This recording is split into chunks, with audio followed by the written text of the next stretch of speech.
or sa base, your E is mag-anchor sa kay baby. So C, mag-anchor siya sa imuhang panga, sa jaw, no? C and E. Ayaw sa soft tissue under the panga. Diri ka sa may bukog. C and the E. Okay?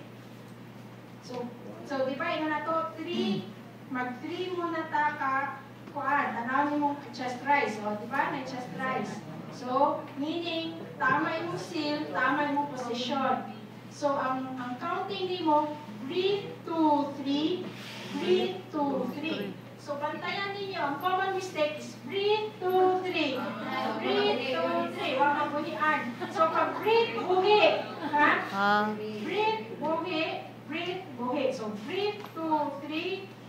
Breathe 2, 3. Okay? So, yun ang timing ninyo. Breathe 2, 3. Breathe 2, 3. Breathe 2, 3. Okay? So, yun yung timing ninyo. So, dapat yon C and the E, position. Kung example, hindi naka-position. So, kunyari ha, ganun masyado siya. Ay, nakagano siya. So, kunyari, nakatiko siya. Di siya magkuhan. Kasi hindi ma-straighten yung airway. So, kaya nga, dapat tama yung position para magsulod siya. Okay? So, ang inyong heel ng kamay, mag-anchor sa may ulo, ana siya. Okay?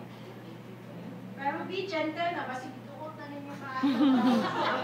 Okay? Sige, we'll have a chance to practice.